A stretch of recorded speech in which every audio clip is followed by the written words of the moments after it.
everyone, so this is Fredo from the Study Life. So we have started chapter number 25, energy. So today we are going to start the third part. We are going to start from the third part from chemical energy. So let's start from chemical energy. Chemical energy is energy stored in the molecules of any substance. Means chemical energy वो energy होती है जिन molecules जिनमें वो energy होती है, उस energy chemical energy के हम लोग मॉलिक्यूल स्टोर कर सकते हैं. मॉलिक्यूल्स मीन्स एयर पार्टिकल्स हम लोग केमिकल एनर्जी के अंदर हम लोग स्टोर कर सकते हैं. It is the energy that hold this particles together. ये वो एनर्जी होती है जो सभी एयर पार्टिकल्स को अपने अंदर रखती है. मीन्स इन सभी को होल्ड करती है. मीन्स अपने अंदर इन सभी को एक साथ रखती है अपने अंदर chemical energy. Biomass, petroleum, natural gas and propane are examples of stored chemical energy. Means ये बायोमास, पेट्रोलियम, नेचुरल गैस और जो प्रोपेन है ये सभी केमिकल एनर्जी के सभी एग्जाम्पल्स हैं. We consume carbohydrates as food. Means हम लोग कार्बोहाइड्रेट्स को हम लोग कंज्यूम करते हैं. मीन्स हम लोग कार्बोहाइड्रेट्स को खाते हैं. मीन्स हम लोग हमारे बॉडी के अंदर कार्बोहाइड्रेट्स है. कैसे कार्बोहाइड्रेट्स है? फूड की वजह से, क्योंकि फूड खाएंगे जब भी हमें कार्बोहाइड्रेट्स मिलेंगे. Carbohydrate molecules also store energy. जो कार्बोहाइड्रेट के जो एयर पार्टिकल्स होते हैं वो भी एनर्जी को स्टोर करते हैं. Body cells obtain this stored energy by process called respiration. Means जो बॉडी के जो सेल्स होते हैं, मीन्स बॉडी के जो सेल्स होते हैं वो भी इन एनर्जी को स्टोर करते हैं और उसे एक प्रोसेस का नेम दिया गया है, वो है respiration. Some of this stored potential energy became kinetic energy used for cell function and muscle movement. Means जो पोटेंशियल एनर्जी होती है वो काइनेटिक एनर्जी बन जाती है. पोटेंशियल एनर्जी क्या होती है? पोटेंशियल एनर्जी मीन्स जो रेस्पिरेटरी, और काइनेटिक एनर्जी मीन्स वो मूव होती है. ये किस लिए यूज़ होती है? सब ये सेल के फंक्शंस के लिए यूज़ होते हैं और मसल के मूवमेंट के लिए यूज़ होते हैं. Some of it also becomes internal heat energy that keeps the body warm. इनमें से मीन्स पोटेंशियल एनर्जी से कुछ तो काइनेटिक एनर्जी बन जाती है और पोटेंशियल एनर्जी से कुछ इंटरनल हीट एनर्जी बन जाती है जो हमारी बॉडी को वार्म रखती है. Now next one topic is work. Work is the application of force over any distance. Means जो वर्क है हम लोग वर्क को कोई भी मीन्स एक ऐसा एप्लीकेशन है जो हम लोग डिस्टेंस में हम लोग फोर्स को कर सकते हैं. Work is said to be done if the force applied on an object makes the object move in the direction of the force. Means ऐसा नहीं कि हम लोग वर्क को ये कैसे कहे कि ये वर्क हो चुका है. वर्क को कैसे कहे? ऐसा तो नहीं. वो वर्क, यहाँ पे जो वर्क के बारे में बात हो रही है वो होमवर्क वाला वर्क नहीं है, ये सिर्फ वो वर्क है. इधर इस तरह पूछा गया कि हम लोग वर्क को कैसे कहें कि वर्क जो है वो डन हो चुका है. मीन्स जो वर्क है वो हो चुका है, कैसे कहें? मीन्स इधर हम लोग वर्क को डन कैसे कह सकते हैं? हम लोग वर्क को डन ऐसे कह सकते हैं कि मीन्स हम लोग कोई भी ऑब्जेक्ट को मूव करा सकते हैं. मीन्स फोर्स की डायरेक्शन में, जिस डायरेक्शन में फोर्स अप्लाई हो रहा है उस डायरेक्शन में हम लोग ऑब्जेक्ट को मूव करा सकते हैं. Moving objects by pushing, pulling and lifting are different forms of work. और इधर बताया गया कि हम लोग ऑब्जेक्ट्स को मूव कैसे करा सकते हैं. हम लोग पुशिंग से करा सकते हैं, पुलिंग से करा सकते हैं या फिर लिफ्ट करके करा सकते हैं. ये सभी जो वर्क के डिफरेंट फॉर्म्स है, मीन्स अलग अलग प्रकार है वर्क के.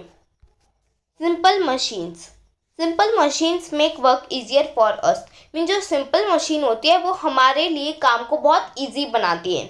मशीनें हमारे लिए मीन्स पहले वगैरह मीन्स जो फार्मर होते थे वो बैलगाड़ी से अपने खेत को जोड़ते थे, लेकिन अभी ट्रैक्टर वगैरह बहुत सारी चीज़ें आ गई है, मशीन्स भी आ चुकी हैं जिनसे जो हमारा जो काम है वो बहुत ईजी हो चुका है. Simple machines reduce the force to be applied. जो सिंपल मशीन होती है वो फोर्स को कम कर देती है. They allow us to overcome a force at one place by enabling the force to be applied elsewhere. जो सिंपल मशीन्स होती है वो फोर्स को कम कर देती है। हम लोगों ने ये पहली वाली लाइन में पढ़ा। इस लाइन में ये बताया गया है कि जो मशीन्स होती है, मशीन्स को यहाँ पे मशीन्स को हम लोग एक फोर्स से फोर्स एक जगह वर्क हो रहा है, एक ही जगह पर फोर्स जो है वो अप्लाई हो रहा है, तो फिर हम लोग उस फोर्स को बचा के हमारे फोर्स जो है फोर्स को बचा के हम लोग दूसरी जगह भी जो फोर्स है हम लोग उससे दूसरी जगह भी अप्लाई कर सकते हैं। हम लोग उसको कोई जगह भी अप्लाई कर सकते हैं, वो जगह नहीं, कोई दूसरी जगह। There are 6 simple machines: incline plane, lever, pulley, screw and the wheel and the axle. 6 simple machines है टोटल। कौन सी है? एक इंक्लाइन प्लेन है, नेक्स्ट सेकेंड लीवर है, नेक्स्ट पुले है, नेक्स्ट स्क्रू है और नेक्स्ट वेज है, फिर लास्ट में है व्हील और एक्सल। हम लोग इन सभी के बारे में नेक्स्ट पेज में पूरी डिटेल्स में जानेंगे। कॉम्प्लिकेटेड और compound machines are a combination of 2 or more simple machines working together. जो कॉम्प्लिकेटेड और जो कंपाउंड मशीन है ये कॉम्बिनेशन है। कॉम्बिनेशन मीन्स क्या? जो सिंपल मशीन्स होती है, जैसे मान लो ये फर्स्ट जैसे मान लो कि ये लीवर है और ये पुले है। इनके साथ साथ हम लोग 2 या फिर 2 से ज़्यादा भी सिंपल मशीन्स हम लोग वर्क पे करें, वर्क पे डालें, तो फिर क्या होती है, वो सिंपल मशीन्स क्या हो जाती है, वो कॉम्प्लिकेटेड मशीन्स बन जाती है या फिर वो एक कंपाउंड मशीन बन जाती है। Now next one is the table. First one is inclined plane. Now we will learn about inclined plane description, how it works, examples. हम लोग inclined plane के बारे में जानेंगे, वो कैसे काम करता है और उसके examples क्या हैं। It is a slanting surface connecting a lower level to a higher level. जो inclined plane है वो एक slanting surface है। Slanting surface means वो एक टेढ़ा surface है। आप इस फोटो में देख भी पा रहे होंगे, ये inclined plane है, एक ऐसा टेढ़ा surface है। जो इंक्लाइन प्लेन होता है वो टेढ़ा सरफेस होता है, स्लैंटिंग मीन्स टेढ़ा सरफेस होता है, और जो लोअर से वो हायर लेवल पे कनेक्ट होता है। यहाँ पे लोअर है और यहाँ पे हायर लेवल है। इन दोनों से जो ये इंक्लाइन प्लेन है ये कनेक्ट हो रहा है। ना हाउ इट वर्क्स। अभी वर्क कैसे करता है? The object moves over a longer distance but less force is needed since it doesn't have to be lifted up. हम लोग कोई भी ऑब्जेक्ट को हमें दूर जगह पे बहुत दूर का रास्ता है, बहुत ज़्यादा डिस्टेंस है, तो फिर हम लोग इंक्लाइन प्लेन के द्वारा हम लोग कोई भी चीज़ को दूर तक पहुंचा सकते हैं। वो भी बहुत कम फोर्स लगे हम लोग इंक्लाइन प्लेन से हम लोग कोई भी ऑब्जेक्ट को पहुंचा सकते हैं बिना लिफ्ट किए, बिना उसको उठाए। हम लोग इंक्लाइन प्लेन से उस ऑब्जेक्ट को कितना भी दूर डिस्टेंस हो, उतने दूर डिस्टेंस तक हम लोग इंक्लाइन प्लेन के द्वारा कोई भी ऑब्जेक्ट को हम लोग उठा सकते हैं। Now next one, incline plane examples are ramp. First one is ramp and next one is a winding uphill road. Next one is the lever. अभी लिवर कैसे वर्क करता है, अभी हम उसका डिस्क्रिप्शन जानेंगे। It is a stiff bar resting on a support known as the fulcrum used to lift or move loads. जो ये लीवर है ये एक स्टिफ बार पे रहता है। स्टिफ बार मीन्स क्या होता है? जो लीवर होता है वो एक स्टिफ बार पे रहता है। स्टिफ बार मीन्स वो कोई भी वेट को उठा सकता है लीवर। और जो स्टिफ बार होता है वो एक सपोर्ट पे उसको एक सपोर्ट चाहिए रहता है, और वो सपोर्ट का यहाँ पे नाम क्या है? उस सपोर्ट का नाम है फल्क्रम। यहाँ पे आप ये ट्रायंगल जैसा देख सकते हो, ये होता है फल्क्रम। स्टिफ बार को एक सपोर्ट चाहिए रहता है जिसपे वो रेस्ट कर सके, वो फल्क्रम होता है। और लीवर के द्वारा हम लोग कोई भी चीज को बहुत दूर जगह तक हम लोग कोई भी चीज को उठा सकते हैं, लोड कर सकते हैं। Now next one is how it works. The fulcrum can be moved depending on the weight of the object. जो फल्क्रम होता है वो उसके वेट के जितना उसके वेट पे डिपेंड रहता है। ज़्यादा वेट जो कम वेट होगा वो इस जगह पे जाएगा, और ज़्यादा वेट होगा तो फिर वो उस जगह पे जाएगा, ऐसा होता है। Pushing down on one hand the liver results in the upward motion of other hand.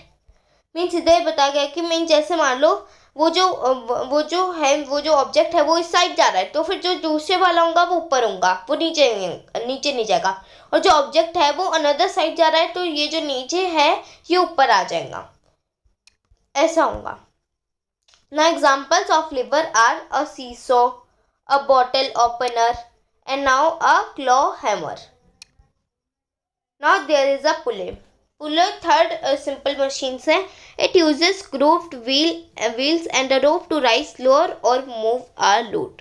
Means जो पुले होता है उसके पास एक ग्रूव व्हील्स होते हैं। ग्रूव मीन्स खांचे जैसी उसके पास एक व्हील्स होते हैं जिससे, और उस पर एक रोप लगे रहते हैं, मीन्स उस पर एक रस्सी लगी रहती है जिससे हम लोग कोई भी लोड को, कोई भी सामान को, कोई भी ऑब्जेक्ट को हम लोग उस रस्सी के द्वारा हम लोग ऊपर नीचे कर सके। मीन्स उसको मीन्स हम लोग को कोई चीज़ उठानी है, वो बहुत हार्ड वेट की है, तो फिर हम लोग उस रोप के द्वारा हम लोग उस जो ऑब्जेक्ट है उसको उठा सकें।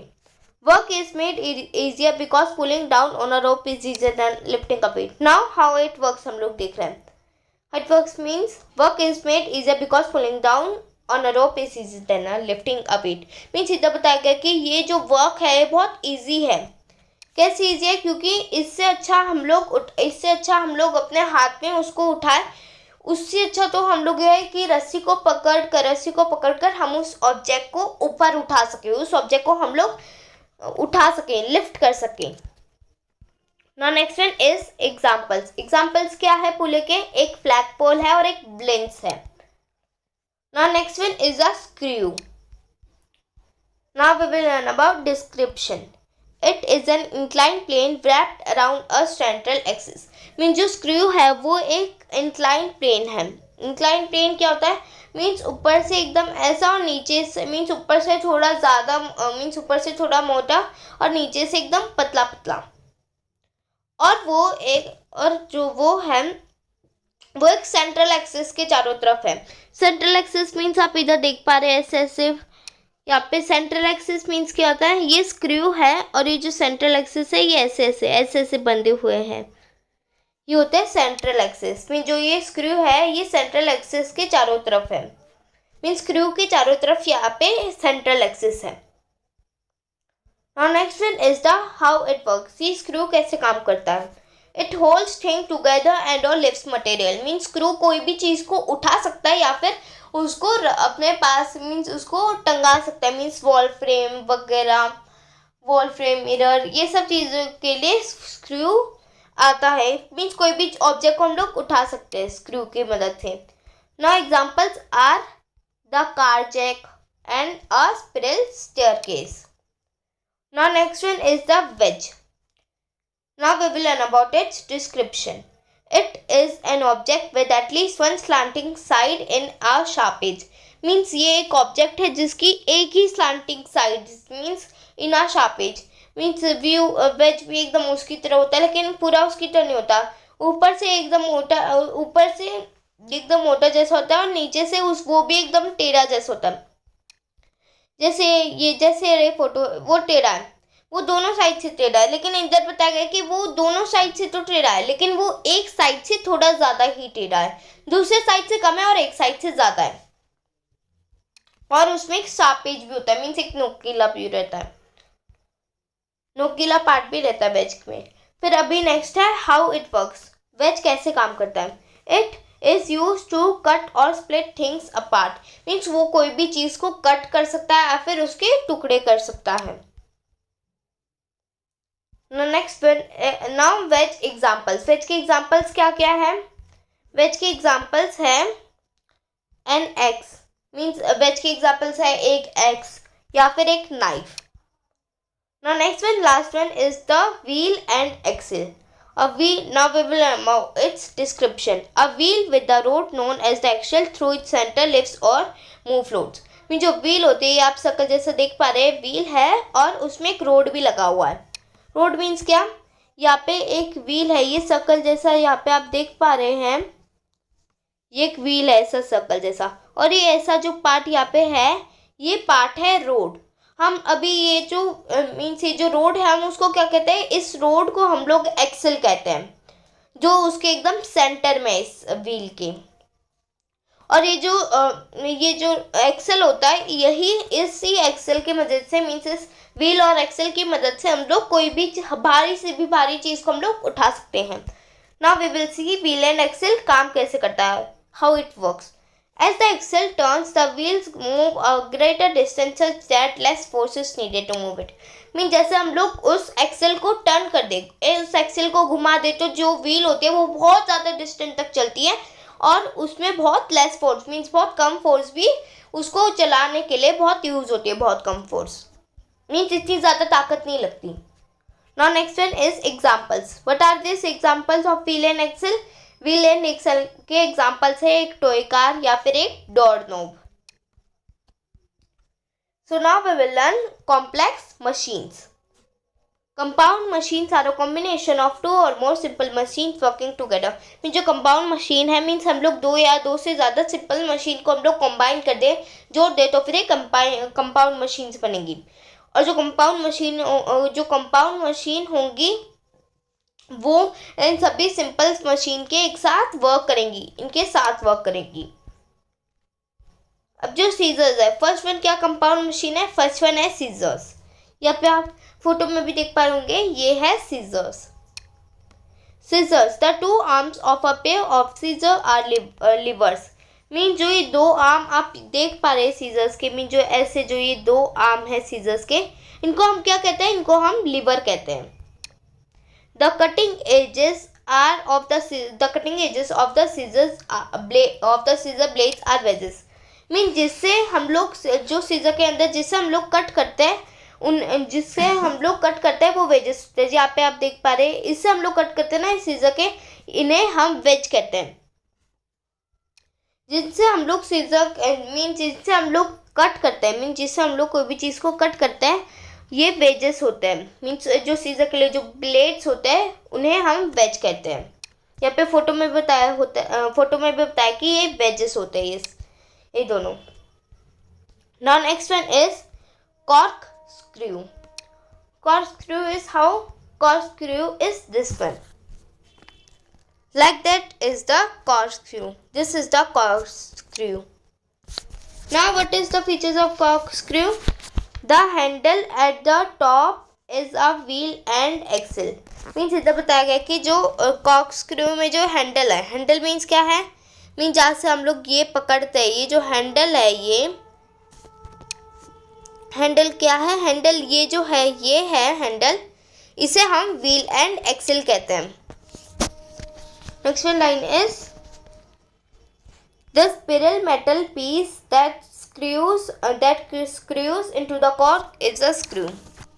मीन जो स्पिरल मेटल पीस होता है, स्पिरल मेटल पीस मीन्स जो एक मेटल का एक पीस होता है जैसे स्क्रू होता है, जैसे एकदम घूमते जैसा, मीन्स यहाँ पे आप देख पा रहे हैं ऐसा ऐसा घूम रहा है, मीन्स ये मेटल का एक पीस है। यहाँ पे भी मेटल का पीस है और यहाँ पे भी है, ये दोनों जो है यहाँ पे, ये कॉर्कस्क्रू मीन्स ये दोनों कॉर्क है। इन स्क्रूज के अंदर कॉर्क लगे हुए हैं और हम इन्हें क्या कहते हैं, हम इन्हें स्क्रू कहते हैं। The two side arms that are pushed down are two levers. Mean जो ऐसे दो आर्म्स हैं, आर्म्स क्या पे है, मीन्स ऐसे जो ये ऐसे फर्स्ट जो ऐसा है और जो सेकंड ये है, ये दोनों इस कॉर्कस्क्रू के आर्म्स है। इन दोनों आर्म्स को हम लोग क्या कहते हैं, ये दोनों जो है ये दोनों लिवर्स हैं, कॉर्कस्क्रू के दोनों लिवर्स हैं। Now next one is a can opener. How is can opener, जो कैन ओपनर दिखता कैसे है, कैन ओपनर ऐसे दिखता है, ये होता है कैन ओपनर। मीन्स इस फोटो में जो आप देख पा रहे हैं ये है कैन ओपनर। अभी आप लाइव में क्या बताया गया है कैन ओपनर के बारे में। The can opener, the handle that makes the can rotate is a wheel and axle. Mean जो हैंडल होता है, मीन जो ये हैंडल होता है जो आप ये देख पा रहे हैं ऐसा हैंडल, ये जो हैंडल होता है इसे हम क्या कहते हैं, इसे हम व्हील और एक्सेल कहते हैं। फिर नेक्स्ट है the two long arms that clamp the can are a lever. Means यहाँ पे जो आप देख पा रहे हैं इस कैन ओपनर के अंदर ये दोनों जो आर्म्स है, ये फर्स्ट आर्म्स है और ये सेकंड आर्म्स है। जहाँ पे जो मैन है यहाँ पे दबा रहा है इन दोनों आर्म्स को। क्लैम्प मीन्स क्या होता है, प्रेस करना। इन दोनों आर्म्स को मीन्स इस दोनों आर्म्स को प्रेस करोगे तो फिर ये दोनों मीन्स ये जो आर्म्स है यहाँ पे आप देख पा रहे हैं दोनों आर्म्स, इनको हम लोग प्रेस करते हैं। कैन को खोलने के लिए हम लोग इनको प्रेस करते हैं। और ये दोनों जो आर्म्स है ये लीवर है, ये एक लीवर है। फिर नेक्स्ट लाइन में बता क्या है, the circular wheel that cuts the can's lid has a sharp edge a wedge. Mean जो एक सर्कुलर व्हील है, सर्कुलर व्हील मीन्स ये है सर्कुलर व्हील्स मीन जो छोटी मीन्स एक मेटल साइज की जो व्हील है ये कैन के लीड को ऐसे रोटेट करके घोलती है। मीन्स पहले तो ये रोटेट होते हैं, प्रेस करते तो हम लोग ये प्रेस करते हैं हम लोग इनके लीवर पे हम लोग प्रेस करते हैं तो फिर ये जो ये जो व्हील होती है ऐसे घूमती है और उसकी वजह से जो कैन होता है वो खुल जाता है। इस जो व्हील होती है इसमें एक शार्प एज होता है जिसे हम एक वेज कहते हैं। नोकीला जैसा कुछ पार्ट होता है जिससे जो ये कैन की जो लिड होते हैं, कैन का जो ढक्कन होता है वो खुल जाता है, उसे हम वेज कहते हैं। So here only the chapter is.